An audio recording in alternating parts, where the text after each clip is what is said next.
سوچو تو صحیح، فیس بک کو گھنٹوں دیے، واٹس ایپ کو گھنٹوں دیے، یوٹیوب کو گھنٹوں دیے، دوستوں کو گھنٹوں دیے، سب کو وقت دیا، لیکن اس اللہ کو وقت نہیں دے رہے۔ سوچو تو صحیح، ہمارے پاس کس کے لیے ٹائم نہیں ہے؟ اس اللہ کے لیے جس نے ہمیں ماں کی کوکھ سے پیدا کیا۔ کس کے لیے؟ جب ہم کچھ بھی نہیں تھے، ہم کوئی شے نہیں تھے، کوئی ذکر کرتا شے نہیں تھے، اس وقت ایک ناپاک نطفے کو اللہ نے عزت کے صدف میں ماں کے پیٹ کے اندر داخل ہونے کا شرف عطا کیا۔ میں یہاں اہل علم کی توجہ چاہتا ہوں، مجھے بتاؤ وہ نطفہ اگر کسی شریف ماں کے صدف میں پہنچنے کی بجائے کسی فاحشہ کے صدف میں پہنچتا تو ہماری عزت کیا ہوتی، ہمارا وقار کیا ہوتا؟ بتاؤ، اگر کسی شریف ماں کے پیٹ سے پیدا ہوئے ہیں تو یہ اللہ کا احسان ہے کہ نہیں ہے؟ کتنا بڑا احسان ہے، اللہ اکبر۔ مجھے بتاؤ، اگر اسی ایک احسان پر توجہ کریں، اسی ایک احسان پہ توجہ کریں، ایک احسان پہ توجہ کریں، یہ اس کا احسان ہے، پھر اللہ اکبر ماں کی شرافت کے ساتھ، صرف شرافت نہیں، پھر اس کے سینے کے اندر اللہ رب العزت نے پیدا ہونے سے پہلے ہماری محبت پیدا کر دی۔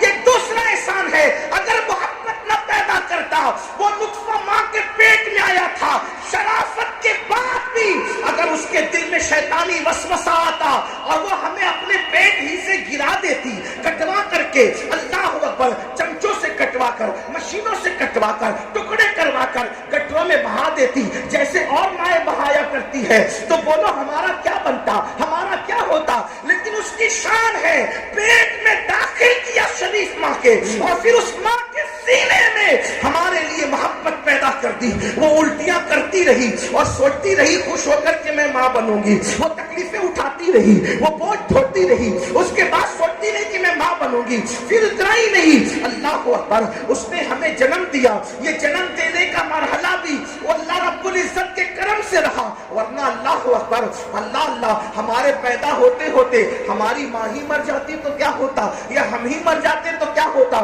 پھر ہمارے پیدا ہونے سے پہلے ماں کے سینے میں ہمارے لیے غذا پیدا کی، ماں کے سینے میں ہمارے لیے دودھ پیدا کیا۔ اللہ اکبر، اس طریقے سے کتنے احسانات ہیں۔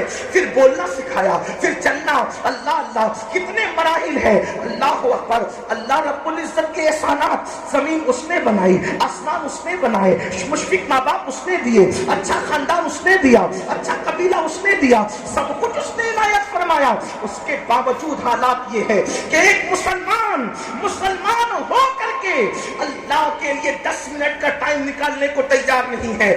24 گھنٹے میں 10 منٹ کا ٹائم جمع کریں تو صرف 50 منٹ بنتے ہیں۔ اللہ اکبر، اب مجھے بتاؤ، کتنی آسانی سے کہہ دیتے ہو کہ مولانا ٹائم نہیں ملتا نماز پڑھنے کے لیے۔ یاد رکھو، اللہ کے رسول کہتا نبی صلی اللہ علیہ وآلہ وسلم نے بے نمازیوں پہ لعنت فرمائی ہے۔ لعنت کا مطلب کیا ہے؟ لعنت کا مطلب کیا ہے؟ گویا کہ حضور ان سے بیزار ہے۔ لعنت کا مطلب کیا ہے؟ حضور کہہ رہے ہیں کہ اللہ ان کو اپنی رحمت سے دور کر دے۔ مطلب لعنت کا کیا ہے؟ جن لوگوں نے رسول اللہ کے دندان شہید کیے، حضور نے ان پہ لعنت نہیں فرمائی۔ جن لوگوں نے رسول اللہ کو زخم دیے، حضور کا خون بہایا، حضور نے ان پہ لعنت نہیں فرمائی۔ جن لوگوں نے حضور کے چچا کو شہید کیا، حضرت امیر حمزہ کو، حضور نے ان پہ لعنت نہیں فرمائی۔ جن لوگوں نے حمزہ کا سینہ چیر کر کے اس سے کلیجہ نکالا اور کچا کلیجہ دانتوں کے تلے دبایا اور کلیجہ دانتوں تلے دبا کر چبا کر کے تھوکا، اس فعل پر بھی رسول اللہ نے ان کو لعنت نہیں کی بلکہ ان کی ہدایت کے لیے دعا کی، مگر فرمایا جو نمازوں کو ترک کرتا ہے اس پر اللہ کی بھی لعنت ہے، رسول اللہ کی بھی لعنت ہے، فرشتوں کی بھی لعنت ہے۔ مجھے بتاؤ، جس قوم پر اتنی لعنتیں ہو وہ قوم عزت کے ساتھ کیسے جی سکتی ہے؟ اس قوم کے گھروں میں برکت کیسے ہو سکتی ہے؟ اس قوم کو وقار کیسے مل سکتا ہے؟